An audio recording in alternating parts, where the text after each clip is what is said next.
Yo. Episode 3, we're back in it. The Fulltime Dreamer pod. I gotta adjust this mic real quick. Man, great to be back. Just so you guys know, you guys are on my heart like all the time.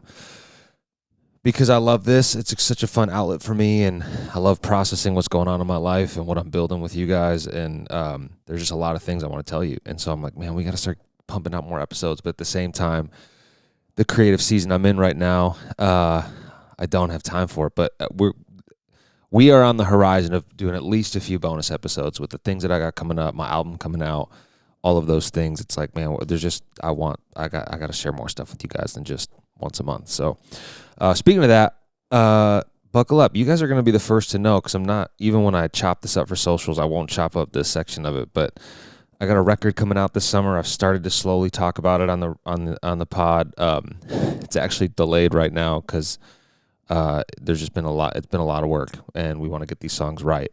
And I'm so excited about it. It's the best music I've ever written, sonically, lyrically, melodies. Everything about it is so crisp and so good. And so we're making sure that we keep it that way, and we get it across the finish line. So July, maybe August, hopefully end of July, it'll be out and in your hands, and in your ears and in your hearts. I'm so excited. It's called Seasons. I think I just said that. And more on that later. We'll do a whole episode about the album. Go through the songs, share the story behind the album, why I started writing an album, why I'm randomly dropping an album, and then share more about my plans for after the album, which at this point, honestly, because the album's done being written, we're just finishing producing it. But at this point, I'm getting more excited about what's coming in 2026, which we'll share more about that later. But today's episode, I had a whole episode planned. and scripted, and then I scrapped it because this week is the 2-year mark of our family taking this crazy leap of faith into me being a full-time musician. And so I think it was 5 or 6 days ago was the actual 2-year mark. And so I've just been thinking a lot about it. Like, man, 2 years, I get so reflective because I'm so proud of it, and I'm so excited about what we're doing, and so grateful to the ways that God continues to move and shape us and build this thing with us and show us which way we should be going. And so I was like, man, I want to share this on the pod. I started thinking about, like, what are the top 10 things that I've learned over the last year of being a full-time artist. And this was honestly a quick list. So this is the top 10 things on my mind this week. There could be some more that I've missed. I'm sure there are. But I just want to get into it. And really, I have 11 because I added an 11th right before we hopped on the pod today. So, but who wants to call a list the top 11 things? No one. So this is the top 10 things with 11. Before we get into this, hey, if you haven't subscribed to the podcast, do that. I'm bad at remembering to do these things, but subscribe, like it, share it, go listen on YouTube, invite people, give us a rating or a comment. If you're listening on Apple Podcasts and you can give us a rating on there, that would be awesome.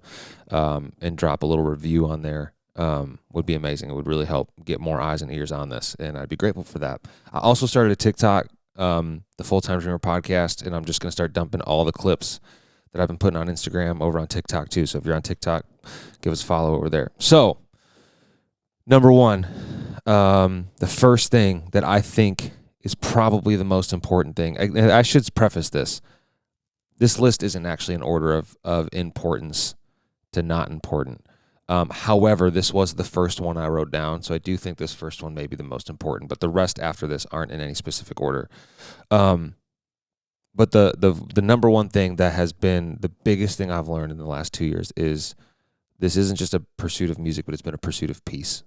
It has been a pursuit of finding and maintaining internal peace, no matter what comes career-wise, whether, what shows I book, what relationships I build, how many streams a song gets, how much money I make. Like, all of that is so fluid, and none of that is guaranteed, and all of it is so up and down all of the time. It's a freaking roller coaster of a journey.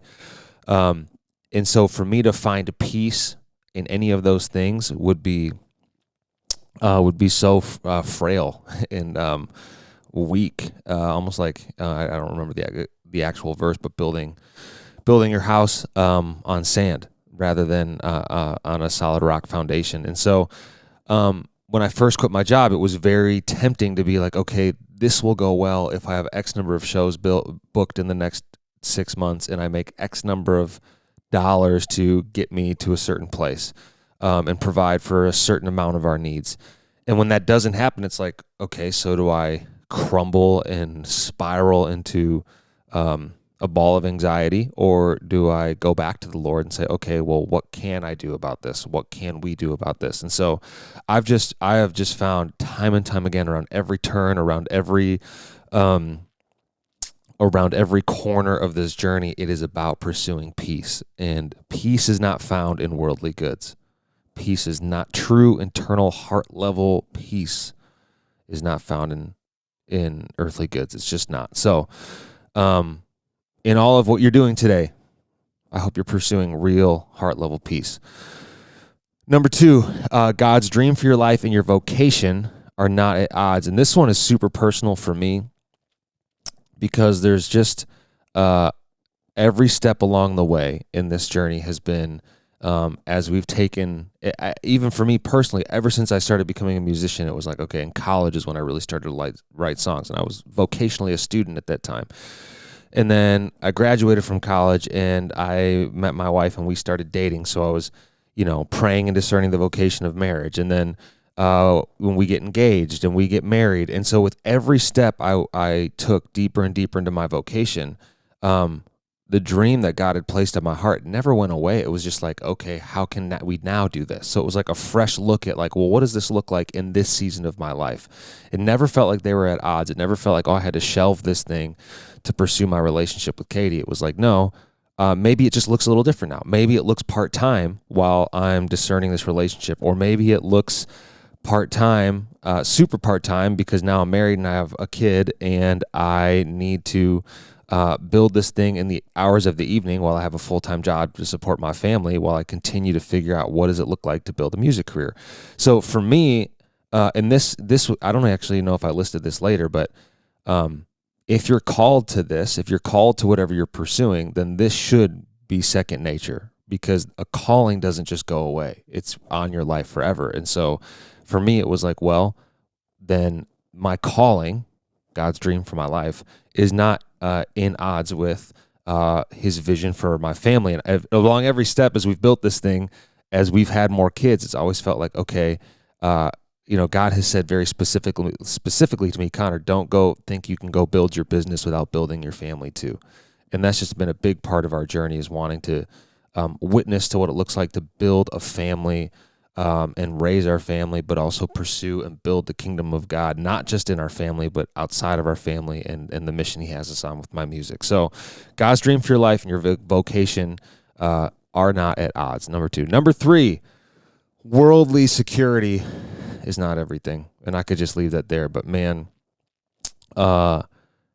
it's such a lie to say that money will solve all your problems. And it's such a lie to say that the things of this world will bring you all the security you're looking for, because they won't.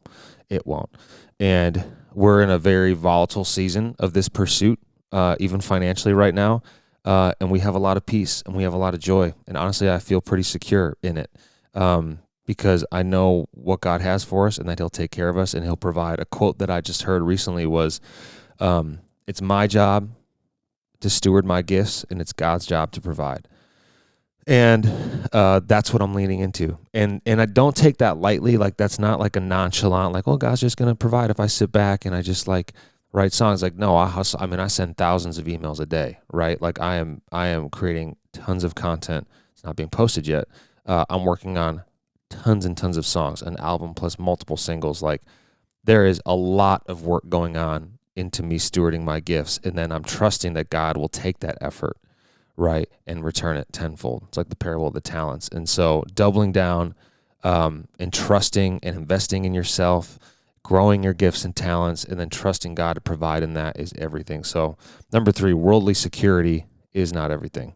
Number 4, money is fluid, and you can't build your happiness around it. And it kind of ties in with number 3. But, man, for me, where I make my money as an artist is booking shows. And I can send, literally, I have sent before 10,000 emails in a week. And you get 2 responses. and neither of them book you. So it's like, okay, well, what do? I can't send more than 10,000 emails.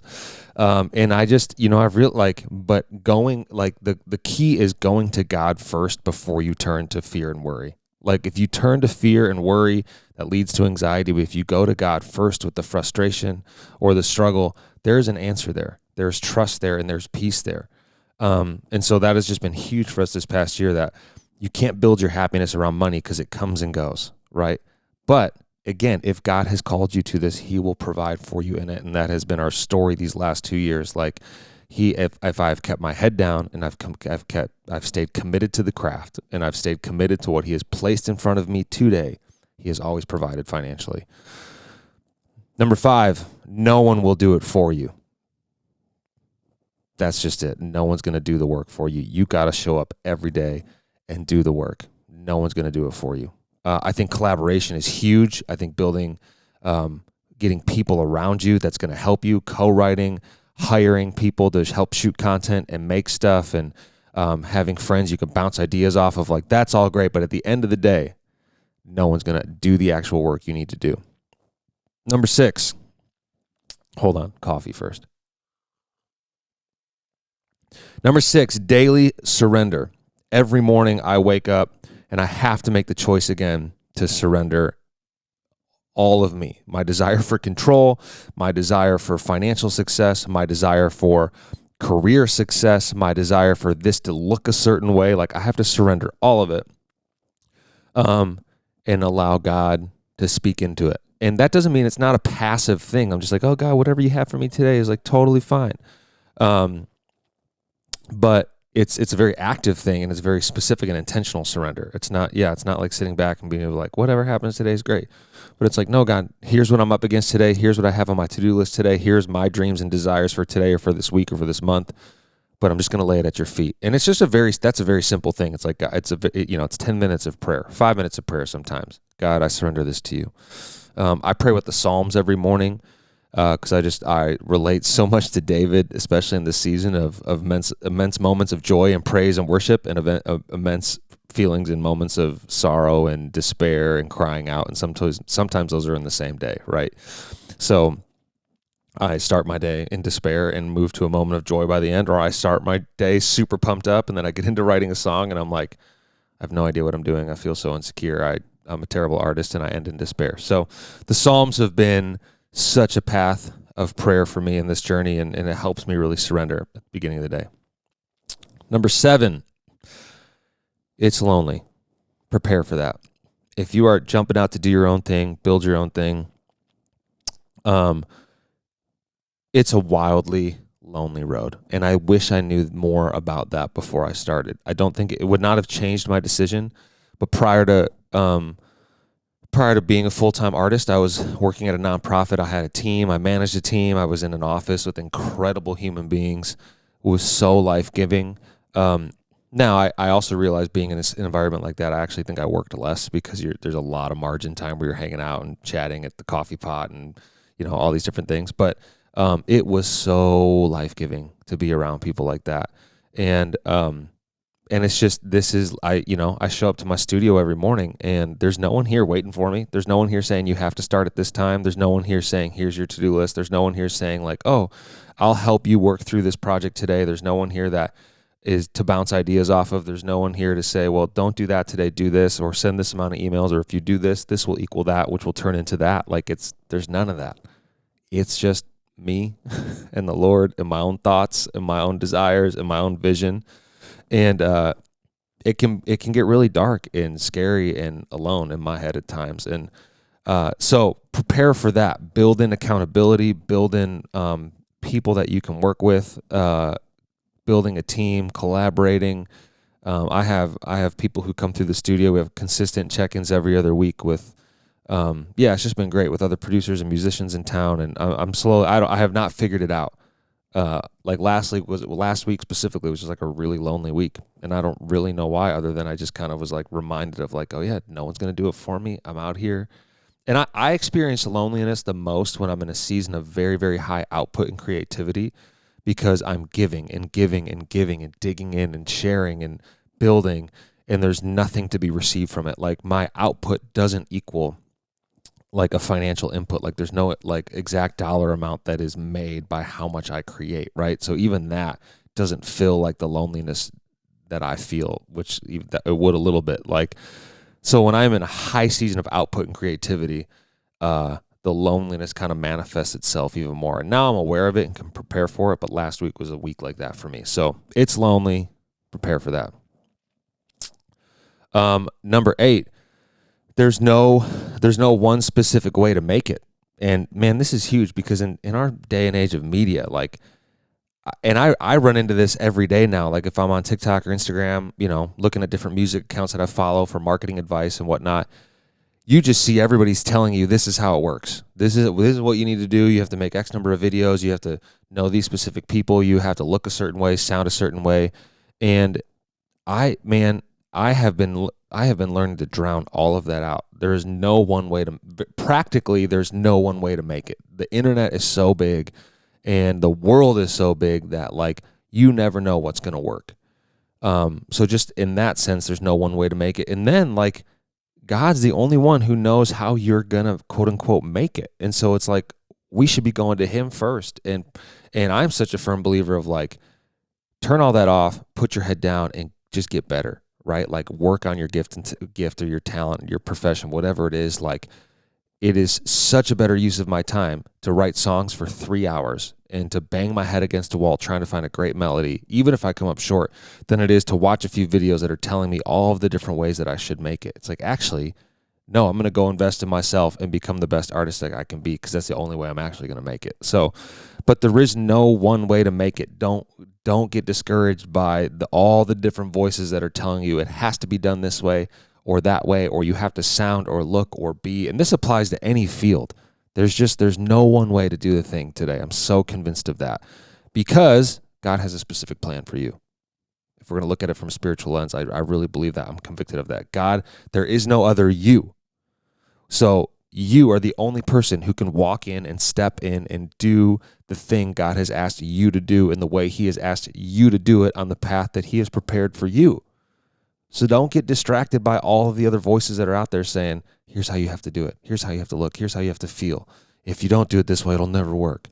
That's just not true. So that's number 8. There's no one way to make it. Number 9, prioritizing your spiritual, mental, and physical health is everything.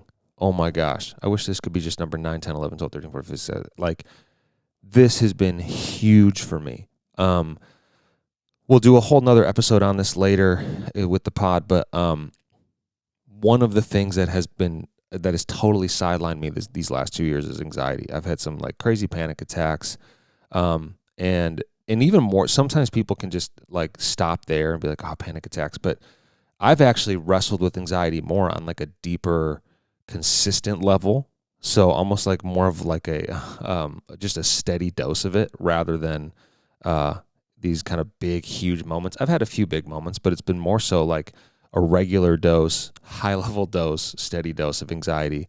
But I've done a ton of work. I go to therapy every week.